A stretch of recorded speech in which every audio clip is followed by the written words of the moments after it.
Okay na. Okay. Magandang araw ng Panginoon at muli tayo po ay nandito. Pasensya na po kaya kung minsan ako'y nagpupunas po ng ilong kasi meron pong naapektuhan ng climate change ngayon. Malamig tapos mainit, malamig kaya halos lahat po ng mga tao ngayon ay sinisipon, inuubo. At kailangan po tayo maging maingat. Kompleto po yung ating mga vitamins, lalo na po yung vitamins vitamin C. Talagang ang laban natin sa ganitong mga klima sa ngayon. At akala ko nga po, hindi po ako makapag-ano ngayon live dahil nasakit po ang akin talagang pakiramdam hanggang ngayon. Kahapon pa, maghapon, at kami po ay naging busy sa pag-display po ng mga paintings dahil na-invite po ako sa Pampanga Day ng isa sa mga pintor at mga artist na hiningi nila na mag-display ng mga gawa patungkol sa art. So kagabi po ay umuwi kami, alas 12 na ng gabi. Ganun po kami ka-busy sa ibang mga bagay. So patuloy po tayo manalangin para sa ating bansa.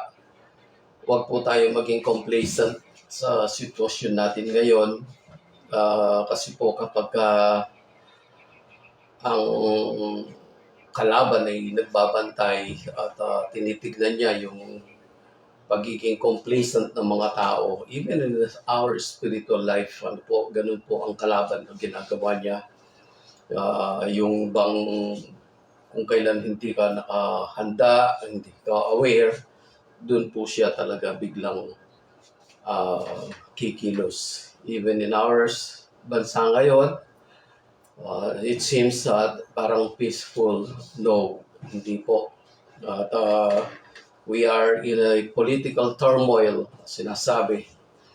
At hindi po natin alam kung ano talaga ang eksaktong mangyayari the following days, the following months, the following years. Pagkat marami po, hindi lang po ninyo ito nababalitaan marahil o nalalaman. But meron pong isang bagay na maaaring magpabigla sa ating mga Pilipino sa biglang mangyayari sa ating bansa. So, continue to pray. Continue to pray para sa bansang Pilipinas. At ang mga pangyayari pa, di natin alam ang mga sumusunod pang mga pangyayari sa mundo, but it's all written in the Bible sa mga propesiya po ng ating Panginoon Kristo on these last days, all things na nakapangingilabot, nakakatakot, nakakamangha, at kung hindi po tayo nakaredy sa mga bagay na ito, ay kasama po tayo magpapanik ng sanlibutan. So let's all pray. Salamat po, Ama, sa iyong kabutihan. Salamat po, Ama, sa iyong pag-ibig na patuloy na ikaw ay kumakalinga sa amin. Na sa kabila po ng aming mga nararamdaman, sa aming mga katawan, panghihina, kami ay patuloy, Panginoon, na ginagamit mo para sa iyong kaluwalhatian. At yun ay isang pribilehyo, Panginoon, na ibinibigay mo sa amin. Wala po kaming may pagmamalaki, malibang ikaw ang gumagawa sa amin. Kaya po, Amang Diyos, sa lahat ng ito, sa iyo po namin, binibigay lahat ng karangalan at kapurihan. Tinataas po namin sa iyo ang aming bansa. Ang tinuringan, Panginoon, na lupang hinirang dito sa dulong silangan. Patuloy po kaming nananalig at naniniwala, Panginoon, na gagamitin mo ang bansang ito, ang mga Pilipinong Kristiyano, na ipangaral ng salita mo, ang mabuting ebanghelyo, ng kaligtasan sa lahat ng mga tao.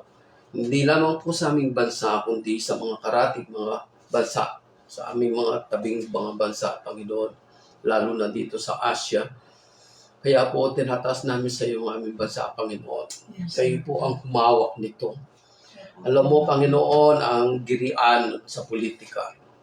Ang mga bagay-bagay, Panginoon, na banta, Panginoon, sa pagiging buo ng aming bansa. Kaya po, tinataas namin ito.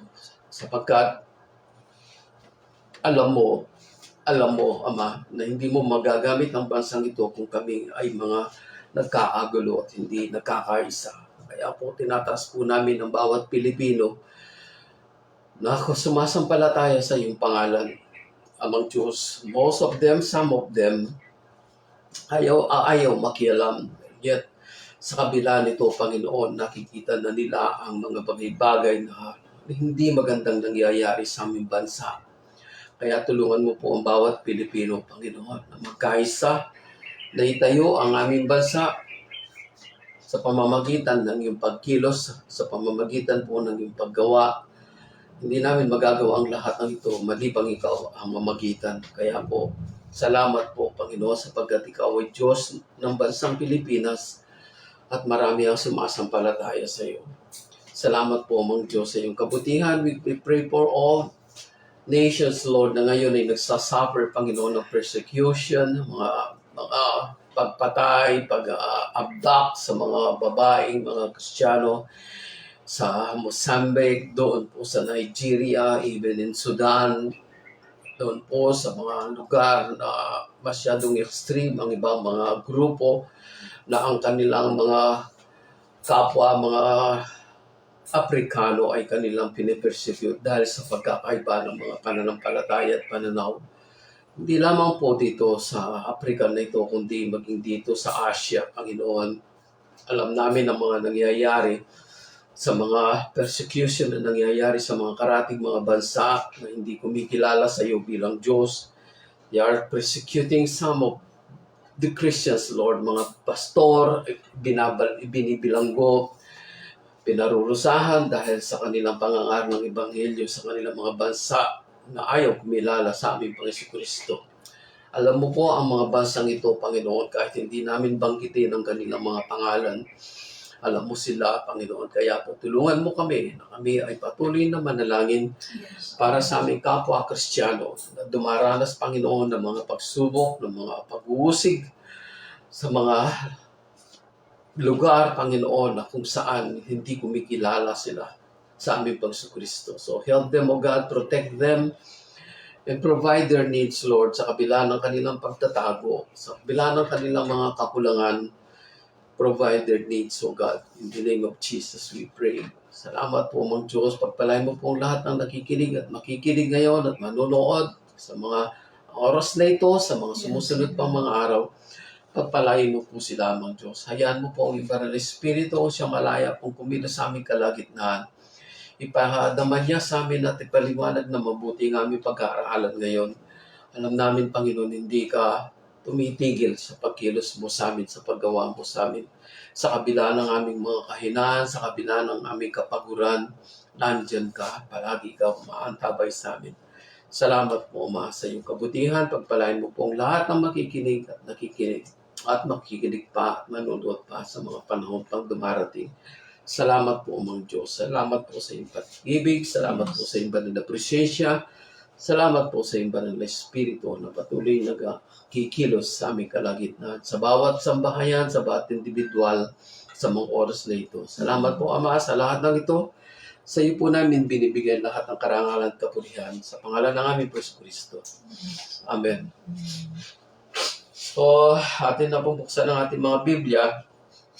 Tulad po ng aking nasabi sa inyo, paminsan-minsan ako sumisinghot kasi po talagang hindi pa po talaga ako magaling sa sipon na ito na dumapo sa akin. Ang mahirap po sa sipon, manlalambot ang katawan mo. So, kailangan po panay inom ng tubig. Palaging inom ng tubig at kung maaari po ay natural juice, mga calamansi juice, lemon juice, ang ating iniinom palaging tubig at saka mga juices. Okay, sa Lucas 22:42, maiksi po yung ginamit natin dito sapagkat ang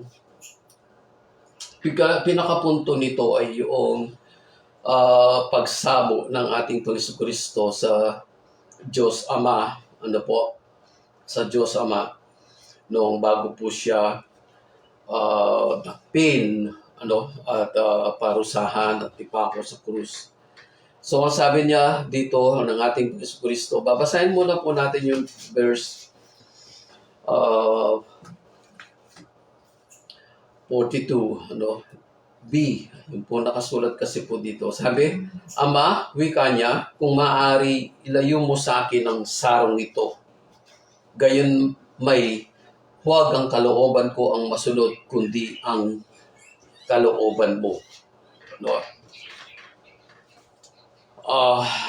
Ito po ay isang kasaysayan na alam na nating lahat kung paano ang ating Kristo ay nanalangin doon sa hardin ng Getsemani. Ganun po sa bundok ng mga olibo. And by the way, para po alam ninyo kung ano talagang pinaka-background nito. So, doon po sa verse 39, gaya ng kanyang kinaugalian. Ano po, yun. Gaya ng kanyang kinaugalian. So, ito'y palaging ginagawa ng ating Kristo. Umalis si Jesus at nagtungo sa bundok ng mga olibo at sumama ang mga alagad. Pagdating doon, sinabi niya sa kanila, manalangin kayo nang hindi kayo madaig ng tukso. Manalangin kayo upang hindi kayo madaig ng tukso. Lumayo siya sa kanila nang may isang pukol ng bato, yung pong boulders, saka lumuhod at nanalangin.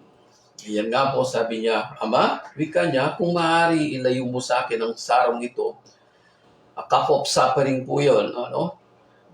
Gayon may huwag ang kalooban ko masunod, kundi ang kalooban mo. So sa verse 43, napakita sa kanya ang isang anghel mula sa langit at pinalakas ang loob niya. Tigib ng hapis, siya'y nanalangin ng lalong mataimtim, tumulo sa lupa ang kanyang pawis na animoy madalaking patak ng dugo. Ito po ay isang scientifically finding po na nakalimutan ko na lang po kung ano yung tawag nila doon. Yung pong sobrang sakit na nararamdaman niya sa kanyang puso sapagkat ipinakita ng Diyos sa kanya at alam niya na mga nasulat patungkol sa kanya sa Lumang Tipan, ang lahat niyang yan ay nakita niya kung paano siya magdurusa. At ipinakita ng Diyos sa kanya sa pamamagitan, marahil ng isang vision kung ano ang daranasin niya na talagang parusa na gagawin sa kanya ng mga tao. So siya po ay dahil sa sobrang sakit na nararamdaman niya, maaaring pong may takot, mayroong sakit na talagang nanginginig siya doon sa sobrang tibok ng kanyang puso, humalo na po yung dugo sa kanyang pawis at yun po ay parang animoy malalaking patak ng dugo ang lumabas sa kanyang katawan sa mga oras na yon. So, ito po yung alam natin na kasaysayan na nangyari sa ating Panginoong Jesucristo.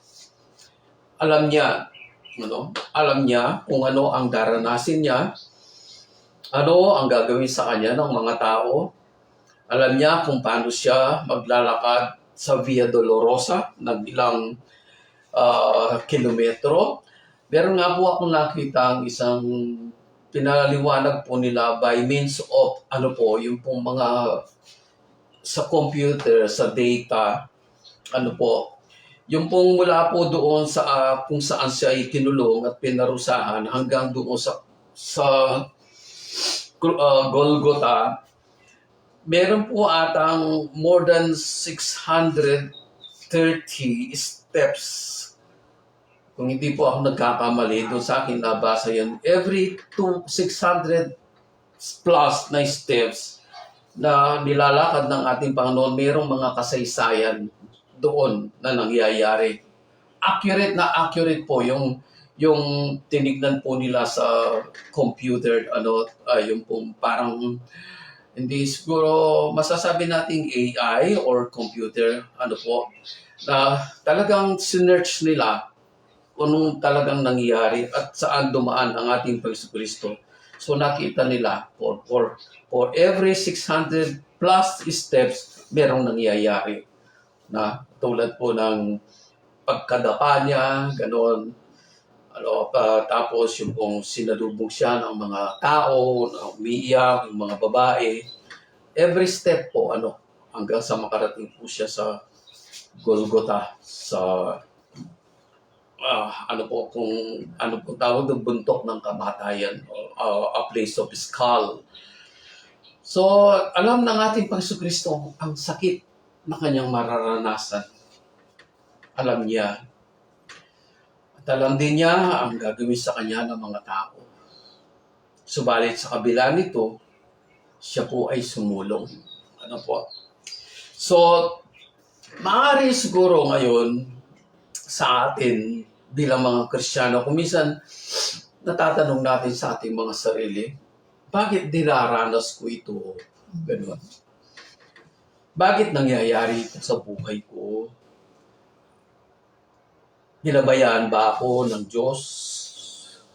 Kasi po doon sa krus ng Kalbaryo, alam natin ang isa sa mga binanggit ng ating Panginoon doon sa 7 last words na sinasabi doon ay yung sinabi ng ating Panginoon mismo sa Ama. Sabi niya, Ama, Ama, Eloi, Eloi, sabi niya, Lama Sabachthani.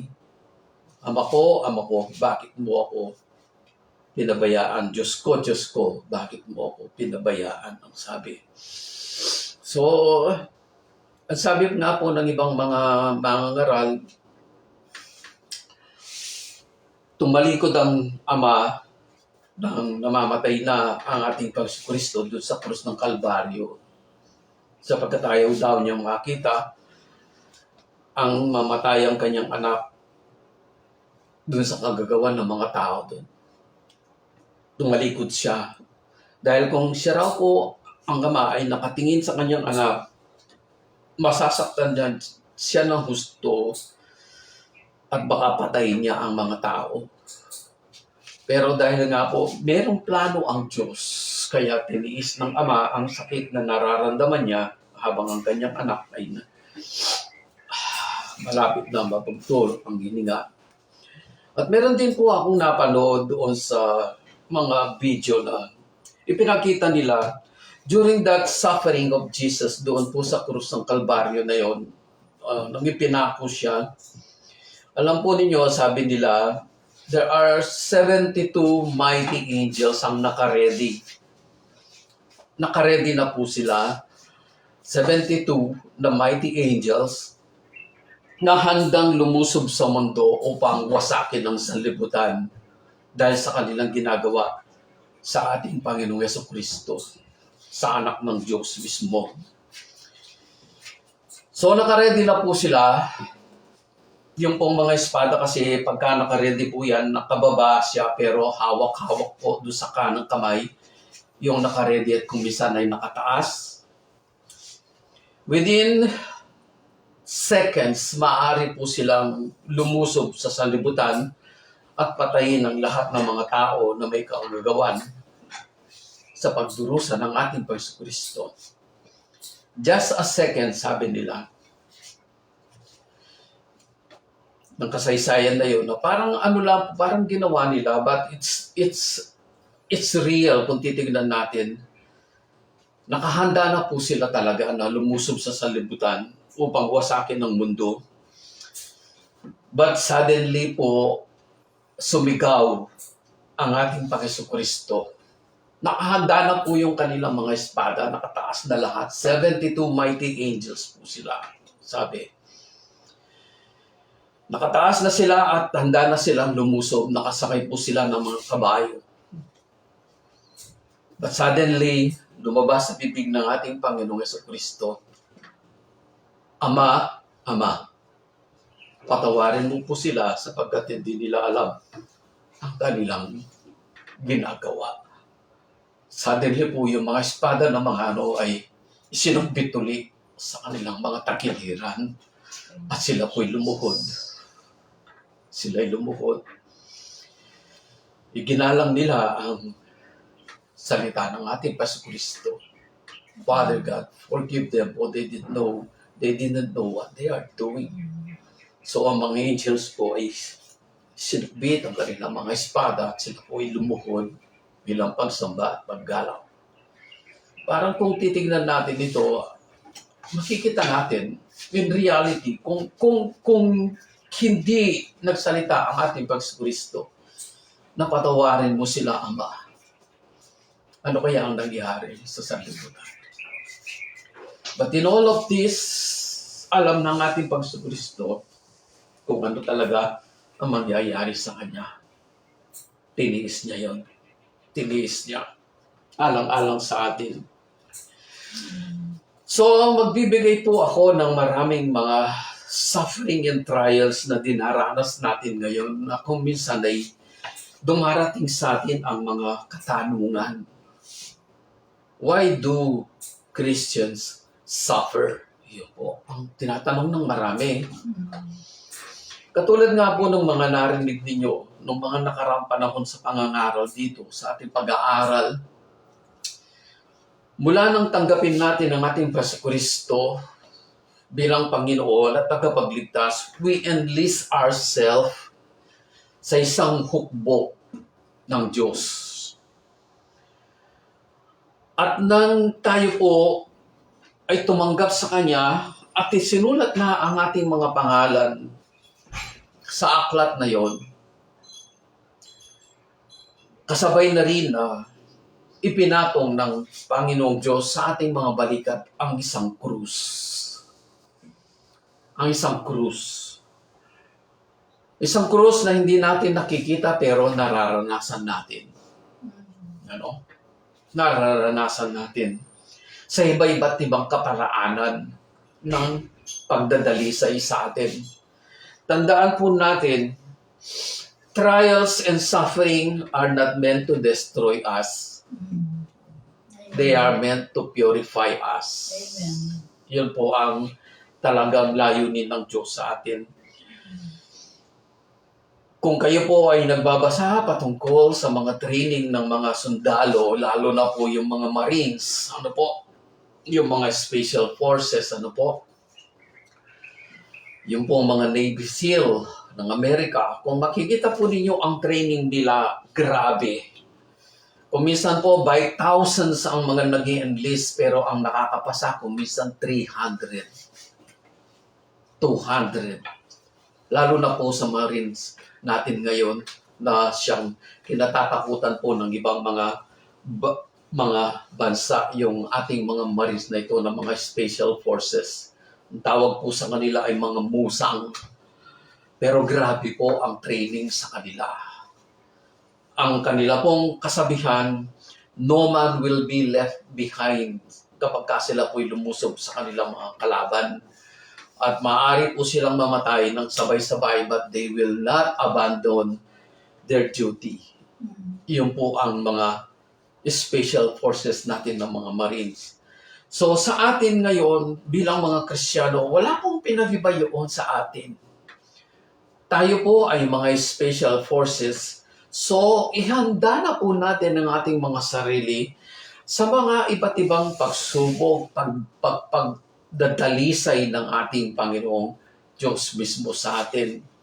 Sometimes, merong mga pagdadalisay sa atin na nakakala natin, it's normal, but it is not.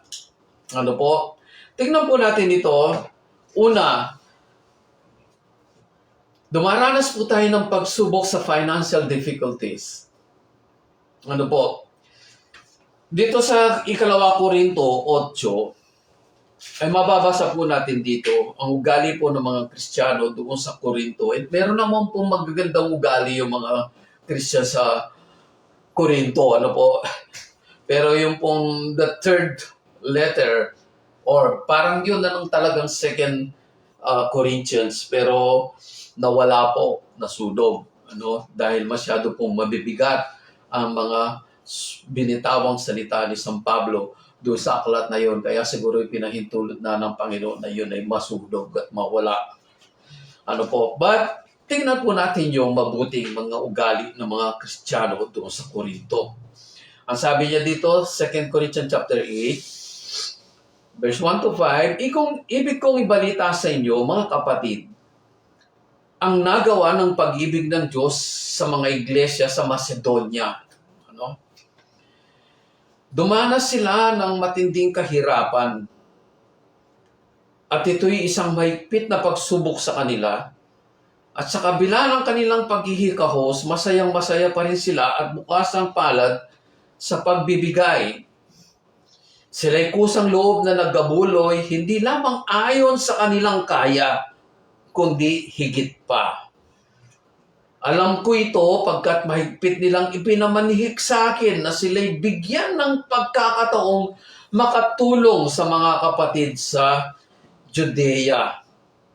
At higit pa sa inaasahan ko, inilaan nila ang kanilang sarili una sa Panginoon at pagkatapos sa amin ayon sa kalooban ng Diyos. So, nakita po natin, sinabihan po ni San Pablo ang mga taga-Korinto na nangyayari sa mga taga-Macedonia.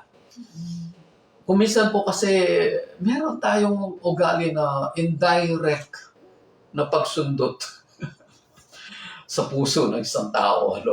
Binibigay natin yung ibang tao na halimbawa para lang makita mo naman yung sarili mo, ganyan.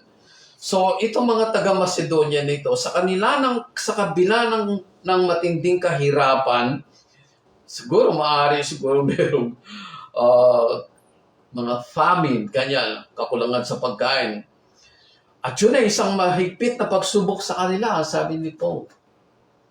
Pero sa kabila nun, sa kabila ng kanilang paghihikahos, paghihikahos, ibig sabihin, paghihirap, kakulangan. Ayan po, ang paghihikahos ay paghihirap at kakulangan. Financially and sa materialismo, materials. Masaya pa rin sila at bukas ang palad sa pagbibigay. Sipin po ninyo yun, So, hindi po naging hadlang sa mga Kristiyano ito sa Macedonia na ang kakulangan ay hindi isang excuse upang hindi ka makatulong. Yun nga po sabi nga po sa English, give until it hurts. Give until it hurts. Kasi, wala ka nang maibigay, wala ka nang makain, ikaw rin kinukulang, pero ibinibigay mo pa rin yung dapat mong ibigay. So, yun po ay isang bagay na dapat nating makita sa ating buhay. Huwag natin sasabihin, ako nga, kinukulang pa nga lalo kang kukulangin pagka nagdadamot ka. Kasi di ba sabi sa Proverbs, yung bukas na kamay ay lalong pinagpakala. Pero yung tikom na kamay ay lalong nawawalad. Lalong kinukulang. So, yun po ay isang bagay na dapat nating makita. So, itong mga suffering and trials na ito ay hindi naging hadlang sa mga Kristiyanong ito upang hindi sila gumawa ng mabuti. Tingnan pa rin po natin yung isang kasaysayan. Ito po yung pinakamatinding kasaysayan na alam natin. Ayun po kasaysayan ni Job. Alam natin kung ano nangyari. Di ba? Nawala yung kanyang mga baka, ari-arian. Para siyang hinubaran. Kasi po yun ang ginawa ni Satanas na pagsubok dahil binigyan siya ng go signal ng Diyos Ama mismo. Sige, sabi ni Satanas, kaya lang naman siya pinagpapala mo kasi binibigyan mo siya ng lahat ng mga pangangailangan niya. Yan, ganyan, binibless mo siya. Sabi ng Panginoon Diyos sa kanya, sige, nagawin mo yung gusto mo, pero huwag mo siyang papatayin. So, umidlap, Ubos yung mga hari-harian, mga baka, mga kamelyo. Tapos minsan pa, kaya ka naman pinagpapala ng ay binibilis ni Job. Ginagalang ka niya kasi yung mga anak niya magaganda, magano, tapos masaya, ganyan, lahat, kailangan ganyan. O sige, gawin mo yung lahat ng gusto mo, pero huwag mo lang papatay si Job. O so, tinamaan ng kidlat yung mga anak namatay. Hanggang sa dumating na yung siya na mismo nagkasakit. Di ba? Grabe yun eh. Tinubuhan siya ng mga bukol, mga pigsa sa buong katawan. Mismo nga ang asawa niya, galit na nga eh. Sabi niya, ba't hindi mo pa kasi sumpayin ang Diyos mo? Saan nangyayari sa'yo? Sabi ng ni Job, kahit patayin pa ako ng Diyos, magpupuri pa rin ako sa Kanya. Sabi.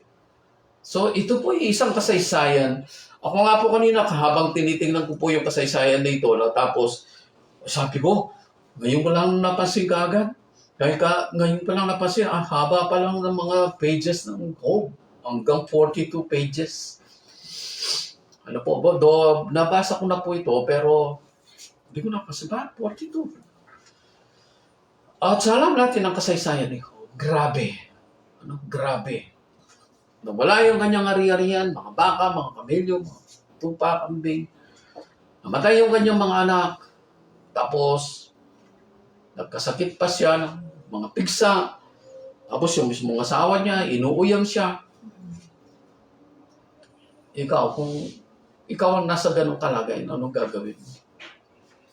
But, sa kabila ng mga bagay na yun, anong sabi po ni Job, kahit patayin pa ako ng Diyos, magpupuri pa rin ako sa Kanya. At siya po'y pumasa. Siya po'y pumasa. At ang sabi po doon sa Job chapter 42, tignan po ninyo ang nangyari after he surpassed the trials and suffering. Sa verse 12, ang mga huling araw ni Job ay higit na pinagpala ni Yahweh. Binigyan niya ito ng 14,000 tupa, 6,000 kamelyo, 2,000 baka, at 1,000 inahing asno, mga donkey. Nagkaanak pa si Job ng 7 lalaki at 3 babae, na ang mga pangalay Jemima, Kesya, Keren, Hapuk. Sa buong lupain ay wala silang katulad sa ganda, malalaki man o babae. Pinamanahan din niya sila tulad ng mga anak na lalaki. Si Job ay nabuhay pa ng 140 years. Nakabuhayan pa niya ang kanyang mga apo sa ika-4 na salinlahi bago siya namatay. See that? Palagi po nating tandaan, anumang mga pagsubok na yan na dumarating sa atin, mga sufferings na yan, ay magpagdadalisay. Matatapos at matatapos po yan. Ano man yan. Matatapos at matatapos yan. At pag ito'y natapos na, ito'y makinang na makinang at makaaya-aya sa paningin ng ating Panginoon Diyos. Lagi po nating tatandaan yan. Walang pagsubok na pwedeng dumating sa atin na hindi tayo binigyan ng kakayahan ng Diyos. Na yun ay lampasan. Sabi nga po, He gave us a mountain to climb and He also gave us the strength to make it to the top. Yun po. Binigyan niya tayo ng isang bundok na akyatin, pero siya rin po ang nagbigay sa atin ng kalakasan upang makarating tayo dun sa ituktok ng mga bundok na ito. Yan po palagi nating tinatandaan. Alam niyo kung bakit? Mga anak niya tayo eh. Pinili na niya tayo eh. Bago pa tayo silang, nakita na niya tayo eh. Bago pa nga likhain ng sanlibutan, nakita na niya tayo eh. Alam niya kung kailan tayo tumanggap sa Panginoon. And since that day, binabantayan niya tayo. Binabantayan niya tayo. Sa akala natin hindi. Binabantayan niya tayo. Minsan nga, sabi nga ang tao ang lumalayo sa Diyos, pero ang Diyos hindi lumalayo sa tao. Palagi siyang nandyan, nakabantay. At kung sasabihin natin, bakit ganun nangyayari sa'yo?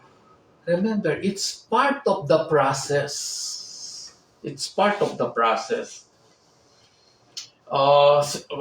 Dapat po ba ang ikwento yung patungkol dun sa silversmith? Mahaba na po na yung masyado. Ang dami ko pa pong babasahin dito. Alam natin, no?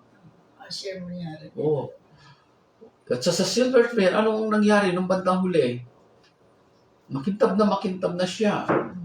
Sabi nung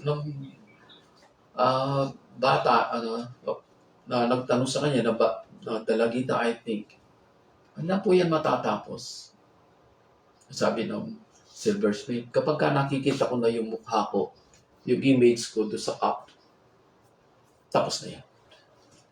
Ayan, tanong ko sa inyo, yung process ba niyan ay papunta na tayo doon sa exact image ng ating Panginoong Jesucristo? Kasi yun po ang palagi natin binabanggit. In the Romans chapter 8, verse 29, until we are conformed in the exact image of His Son, Christ Jesus. Okay. So, andun. In losing everything, and yet, Job ay pumasa. Number 3, sa mockery and persecution na dinaranas natin ngayon. Even yung mga naunang mga Kristiyano. Basahin po natin sa Book of Hebrew. Ito, alam na natin itong mga to, pero parang nagre-review na lang tayo, binabalik-balikan natin. Sabi nga po yung gamot sa tao nakakalimot ay paalala at kailangan pong mag-review tayo. Kahit po yung mga abogado, akala nyo, natapos na yan. Pag mayroong mga kaso yan, review. Ano po, papasilasan ng mga clock. Okay, Hebrews chapter 11, verse 36 to 40. Tingnan po ninyo ang mga kasaysayan na ito na nasulat sa aklat ng mga Hebreo. Yung palang Hebreo, ang ibig sabihin, the one who cross. Kaya pala sila, ang mga Hebreo, yun po, from Ur, Babylonia, up to the lupang pangako ng Kanaan. Okay? Nakita na po ninyo, Hebrew chapter 11, 36. Ako hindi ko pa nakita mabuti. Ito siya. Okay, may tatak na. Ito po ay patungkol sa mga Kristiyano at mga propeta at mga anak ng Diyos noong unang panahon. Marami pong binanggit dito. Ito po yung tinatawag nilang mga Hall of Fame, yung mga Hall of Fame. So, sa verse 36, yun na po yung, ay 35, I think. Ito na po yung pinaka-conclusion ng buong chapter 11. Ang sabi, may mga tumangging palayain sapagkat pinili nila ang mamatay sa pahirap upang muling buhayin at magtamo ng mas mabuting buhay. So, lagi po ninyong ilalagay sa inyong kaisipan, sa inyong mga isip, sa inyong puso. What we are studying here ay nakapatungkol po doon sa ating pinaka-main text. Father, if it is possible, remove this cup from me. But nevertheless, not my will, but thy will be done. Amen. Pumapasok po tayo dito sa mga binabasa natin ito. May mga tumangging palayain sapagkat pinili nila ang mamatay sa pahirap upang muling buhayin at magtamo ng mas mabuting buhay. Mayroon namang nilibak, hinagupit, at mayroon ding nabilanggo, gapos ng tanikala. Sila'y pinagbababato, nilagari ng pahati. Ito po si Propeta Isaias. Pinatay sa taba, mga apostol, mga propeta. Mga balat ng tupa at kambing ang dinaramit nila. Sila'y mga nagdaraho. Aping-api, pit at pinagmamalupitan. Hindi marapat sa kanila ang daigdig. Nagpagala-gala sila sa mga ilang at kabundukan. Nagtago sila sa mga lungga at sa mga yungib. Ako kung tinitignan ko po ito, is it possible on these last days? Ganon ang nangyayari sa maraming mga Kristiyano. Kasi po yung iba, they are denying it. Tinatanggihan nila yan na mangyayari. Paano mo tatanggihan ang isang bagay na alam mong siyang dadalisay sa'yo? No? Buka po ba ninyo? Paano mo tatanggihan ang isang bagay na alam mong siyang magdadalisay sa'yo? Hindi marapat sa kanila ang daigdig, nagpagala-gala sila sa mga ilang at kabundukan, nagtago sila sa mga lungga at sa mga yungib. At dahil sa kanilang pananalig sa Diyos, isang kasaysayang di malilimot kailanman ang kanilang iniwan. Ngunit ang pangako ng Diyos ay hindi natupad sa kanilang kapanahunan, sapagkat may lalong mas mabuting panukala ang Diyos para sa atin. Para sa atin. Kasama na po tayo doon, ha? Ang tayo'y makasama nila kapag tinupad na niya ang kanyang pangako. Sipin po ninyo yan, ha? Ganon katyaga ang Diyos.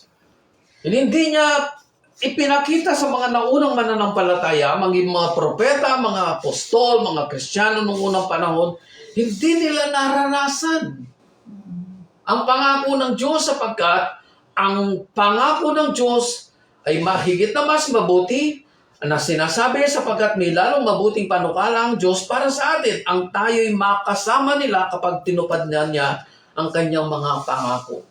Gusto niya sama-sama tayong magre-rejoice. Sama-sama tayo na magagalak sa panahon na yon ng a great reunion and celebration of all saints. Kasama na ng mga anghel ng Diyos.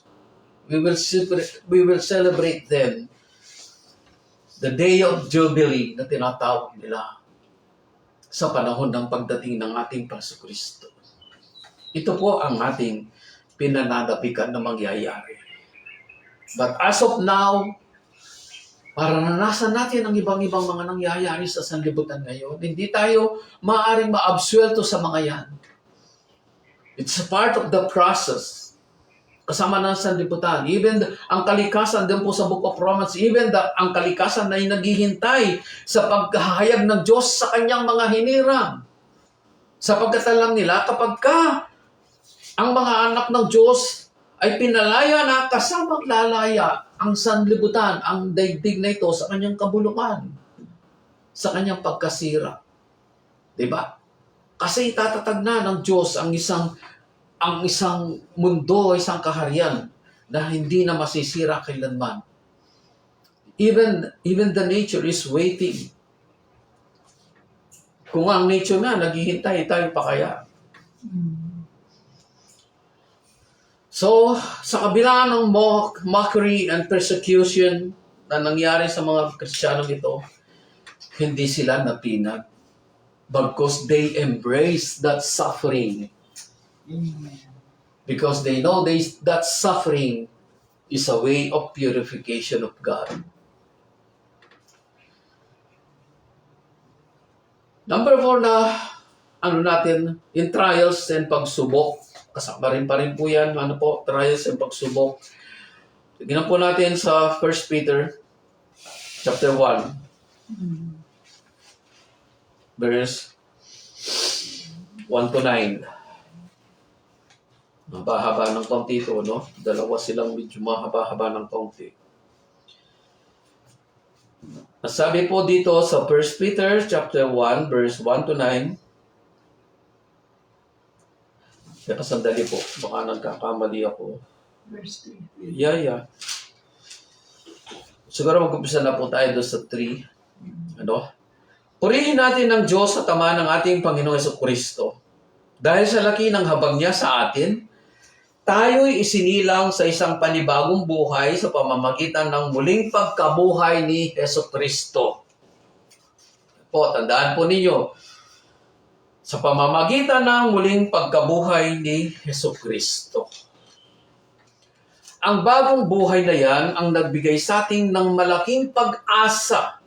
Nakakamtan natin ang isang kayamanang walang kapintasan at di masisira at di kukupas. Ano po yung kayamanan na yan? The glory of God. The glory of God. Nasa sa atin din naman. Ang kayamanan ay nakalaan sa inyo doon sa langit. So nakaredy na po yan. Pagdating ng ating Panginoon Kristo, ibibihis po niya sa atin yan. Kaya po yung titigil lang ako sandali. Kaya minsan yung panalangin doon sa tinatawag nilang the Lord's Prayer, though it is a guides to prayer. Ang talagang the Lord's Prayer is John 17. Pero ano po yung part ng panalangin yan? Thy will be done on earth as it is in heaven. Mangyari ang kalooban mo dito sa lupa katulad ng sa langit.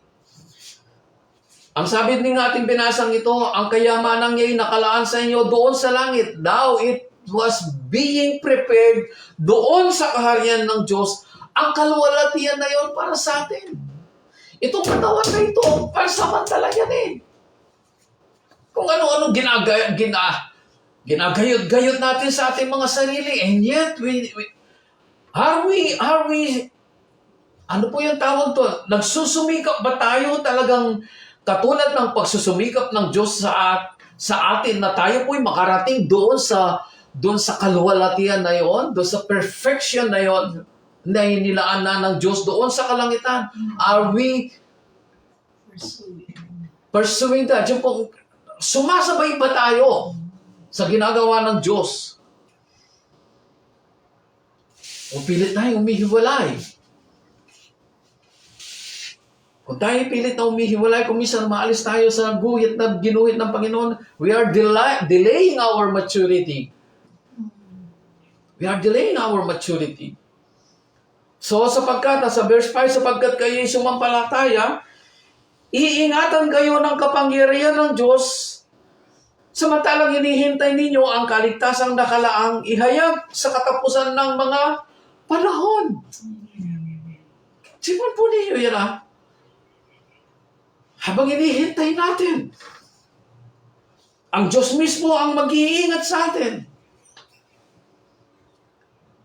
So ka makakakita ng gano'n na, wow, siguro mapapag-Diyos, talaga mapapawaw ka talaga. Amen. Sa verse 6, ito'y dapat ninyong ikagala. Bagamat maaaring magdanas muna kayo ng iba't ibang pagsubok sa loob ng maikling panahon. Ang ginto na nasisira ay pinararaan sa apoy upang malaman kung talagang dalisay.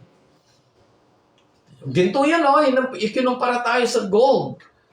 Gayon din naman ang inyong pananampalataya na higit kaysa ginto ay pinararaan sa pagsubok upang malaman kung talagang tapat. Alam mo yung process ng pagdalisay ng ginto? Ako, gumawa din po ako ng mga alahas. Wala na nga lang po. Pero, I know anong proseso niyan. It's a 1,000 degrees na apoy. Tapos may salitre, may borax pan. Tapos padadaan pa sa apoy. O pang humiwalay yung lahat ng hindi karapat-dapat sa ginto. Ganun po ang ginagawa ng Diyos sa atin. Higit sa ginto ang ating pananampalataya at kailangan itong dumaan sa purification. Suffering, persecution, trials is purification. Palagi po natin tatandaan yan. Sabi, ulitin ko lang yung ibang bahagi na higit kayo sa ginto ay pinararaan sa pagsubok upang malaman kung talagang tapat. Sa gayoy, pagpupurihan, dadakilain at pararangalan sa araw na mahayag si Hesukristo. Kailangan po tayo talagang dumaan sa prosesong yan.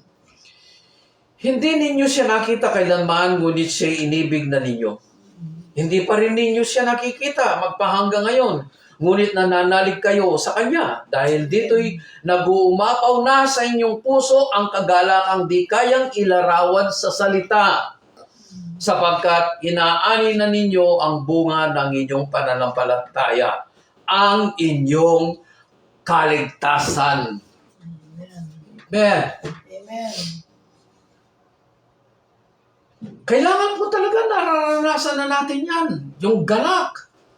Na sa kabila ng mga purification ng Panginoon, alam natin, tayo nagagalak sapagkat nais niya na tayo maging puro sa kanyang harapan.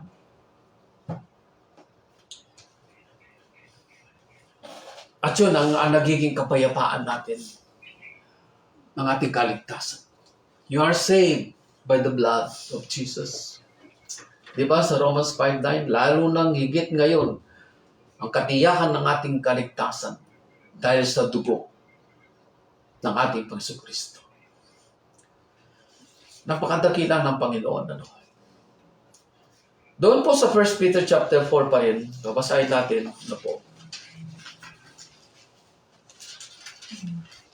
Salamat sa Panginoon sapagkat napakarami po niya mga binigay ng mga supporting verses sa atin. Ano? Upang ito ay maging matatag sa ating pananampalataya. 1 Peter chapter 4 verse 12 to 19. Hatap ko, boys. Tama po ba yung binabasa ko? Oh, wow. 4 pala yun. Ito po, ulit. In trials and pagsubok, testing siguro. Mga minamahal, huwag ninyong pagtakhan na di pangkaraniwan ang mabibigat na pagsubok na inyong dinaranas. Ano? Huwag ninyong pagtakhan at ituring na di pangkaraniwan ang mabibigat na pagsubok na inyong dinaranas. Ano? Sa halip, maggalak kayo sa inyong pakikihati sa mga hirap ni Kristo. Di ba sabi ni Paul? That I may know Him. Di ba? Ang siyang makilala ko at makihati sa kanyang kamatayan. Oo. Sa pag-asang ako rin ay muling bubuhayin, ang sabi niya ni Paul. So ito rin ang sinasabi ng ating binabasa ngayon. Sa halip maggalak kayo sa inyong pakikihati sa mga hirap ni Kristo at magiging lubos ang inyong kagalakan kapag nahayag ang kanyang kadakilaan. Mapalad kayo kapag kayo'y inaalipusta dahil kay Kristo sapagat sumasa inyo ang dakilang Espiritu, ang Espiritu ng Diyos. Huwag nawang mangyaring maparusahan ang sinuman sa inyo bilang mamamatay tao, magnanakaw sa larin o mapanghimasok sa di niya dapat panghimasukan. Ngunit huwag ninyong ikahiya. Ngunit huwag ikahiya ni ninuman kung siya'y maparusahan dahil sa pagiging Kristiyano. Bagkus magpasalamat siya sa Diyos sapagkat taglay niya ang taguring ito. So yung pong Kristiyano ngayon na sinasabi Kristiyano ko, yung po'y taguringan. Ano lang po yun? Binigay sa mga Kristiyano noong unang panahon na mananampalataya sa Panginoon Jesucristo. Mga Kristiyanos, yung po tinutokso sila noong unang panahon na yun. Oy, Kristiyanos, Kristiyanos, Kristiyanos. Yung Kristiyanos na yun, parang isang, sa kanila, mockery, isang pang-uuyam. Ano? Kaya kapag sarili mo, sabi mo, ako'y Kristiyano, you are ready na ikaw ay i-mock, i-persecute ng mga tao hindi sumasampalataya sa Diyos. Sabi, ngunit huwag kayanin naman kung siya maparusahan dahil sa pagiging Kristiyano, bagkus magpasalamat siya sa Diyos sapagkat taglay niya ang taguring ito. Dumating na ang panahon ng paghukom at ito'y magsisimula sa mga hinirang ng Diyos. At kung sa atin ito magsisimula, ano magiging wakas nito sa mga hindi sumusunod sa mabuting balita ng Diyos? Tulad sa nasasaad sa kasulatan, kung ang matuwid ay halos hindi maligtas, No? Ulitin ko. Kung ang matuwid ay halos hindi maligtas, ano kaya ang kahihinatnan ng mga makasalanan at di kumikilala sa Diyos? Ano kaya ang kahihinatnan ng mga tao hindi kumikilala sa Diyos? Kaya't pati ang mga nagbabata ng hirap ayon sa kalooban ng Diyos ay dapat magtiwala sa may kapal na laging tapat sa kanyang pangako. Itinalaga nila sa kanya ang kanilang sarili sa pamamagitan ng paggawa ng mabuti. Wow. So, that's it. Ngayon, can we say now, Father God, not my will, but thy will be done in my life. Amen. Yes, Lord. Marami tayong inihiling sa Kanya. But the question is, sabi nga po ng isang mangangaral din, if you are praying to God for something, be sure, sabi niya, isa po siyang babae. May sabi nito na isang tagapagturi ng Biblia. If you are praying for something, be sure that His will, God's will, ang siyang mananaig, not yours. Ibig sabihin, kapag ikaw ay nanalangin na, isinusuko mo na ang sarili mong kalooban sa Diyos upang yung kanyang kalooban ang siyang mangyari. Pero kung minsan nanalangin tayo sa Diyos, gusto pa natin diktahan ng Diyos ang gusto natin ng mangyari.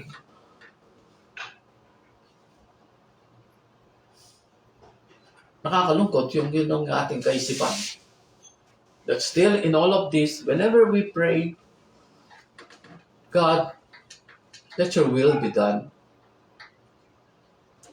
Ang ating Panginoon Kristo, hinarap niya ang kamatayan. Hinarap niya ang kaparusahan, hinarap niya ang kamatayan. Hinarap niya ang krus. Pwede siyang umayaw. He can save himself from death. But still, binigay niya ito. Dalawang kamay sa Diyos at para sa atin. Isa lang ang kanyang pinagpipili. Father God, into thy hand, I commit my spirit. Sinasabi ba natin yun sa Panginoon? Lord, here am I. I commit my spirit to you, Father God. I commit to you my spirit. Dahil sa ginawang yun ng ating Panginoon Kristo, hinarap niya ang kaparusahan, kamatayan sa krus.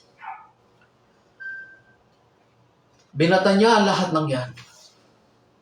Sapagkat ang kanyang nasa kaisipan ay tayo. Tayo.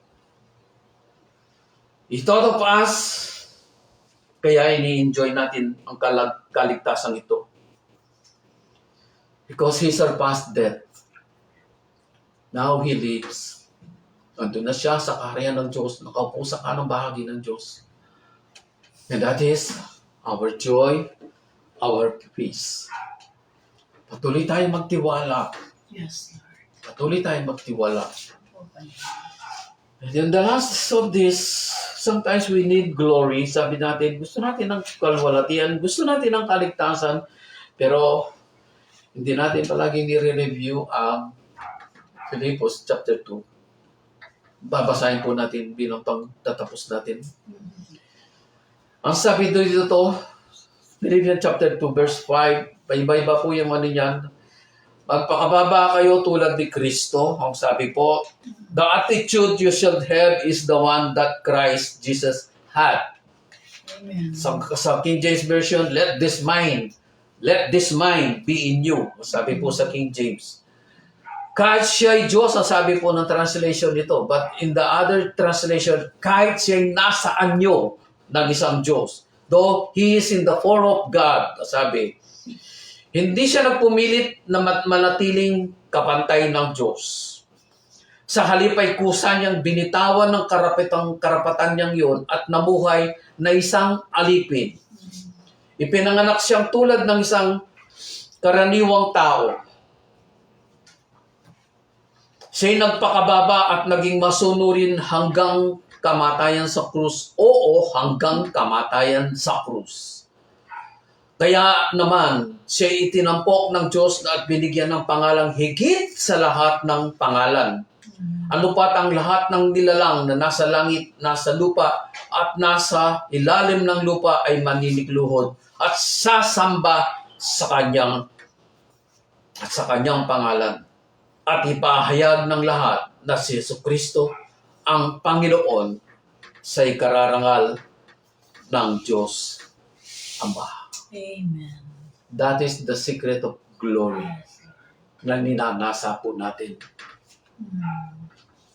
Pinakita ito sa Philippians chapter 2. At pinakita na nga dito doon sa ating pinaka-main text. Father God, not my will, but thy will be done. Yes, Lord. So be it, Lord God. Amen. In Jesus' name. Amen. Salamat po, Ama, sa iyong kabutihan na minsan pa ikaw ay kumilos sa amin. Gumawa. And we could say that, Lord, bilang paalala mo ito sa amin. Marami mga bagay, Panginoon, na pinagkakabalahan ngayon ng mundo. They are so busy.